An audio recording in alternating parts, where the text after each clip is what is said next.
ঢাকা ময়মনসিংহ মহাসড়ক প্রতিদিন হাজারো যানবাহনের চাপ। শহরের ধুলো আর কোলাহলে এই পথ যেন জীবনেরই প্রতিচ্ছবি। কিন্তু এবার সেই মহাসড়কেই দেখা যাচ্ছে এক ভিন্ন রকমের ছবি। ফুলে ফুলে সাজানো ডিভাইডার, নানা রঙের ফুলে সেজেছে দেশের ব্যস্ততম ঢাকা ময়মনসিংহ মহাসড়ক।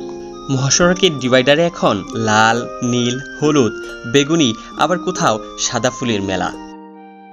4 লেনের এই মহাসড়কের ডিভাইডারের উপরে রয়েছে সারি সারি ফুলের গাছ, আর সেই সারি সারি গাছে ফুটে রয়েছে বাহারি রকমের ফুল।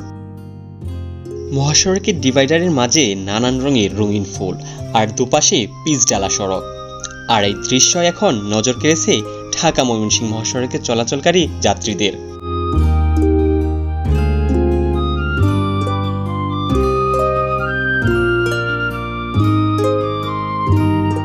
চলার পথে এই রঙিন শোভা এখন হয়ে উঠেছে প্রশান্তির এক টুকরো প্রতিচ্ছবি।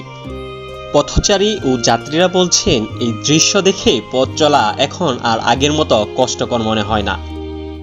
ঢাকা ময়মনসিংহ মহাসড়কে চলাচলকারী প্রতিটি মানুষই এখন মহাসড়কের ডিভাইডারে সারি সারি গাছে ফুটন্ত বাহারি রঙের রঙিন ফুলের সৌন্দর্যে বিমোহিত।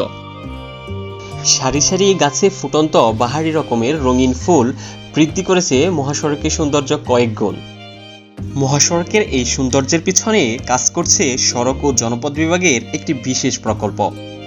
পরিবেশবিদদের মতে এই সবুজায়ন তাপমাত্রা হ্রাস, ধুলোবালি নিয়ন্ত্রণ এবং শহরের সৌন্দর্য বাড়াতে বড় রকমের ভূমিকা রাখে। আমরা সবাই যদি নিজ নিজ জায়গা থেকে সচেতন হই, তবে এই মহাসড়ক শুধু একটি যাতায়াতের পথই নয়, বরং হয়ে উঠতে পারে প্রকৃতির সঙ্গে শহরের বন্ধনের একটি সুন্দর নিদর্শন। ফুলের এই মহাসড়ক যেন হয়ে ওঠে গোটা দেশের জন্য অনুকরণীয়, এমনটাই প্রত্যাশা। আজ এই পর্যন্তই। দেখা হচ্ছে পরবর্তী কোনো নতুন ভিডিওতে। ততক্ষণ সবাই ভালো থাকুন, সুস্থ থাকুন। আল্লাহ হাফেজ।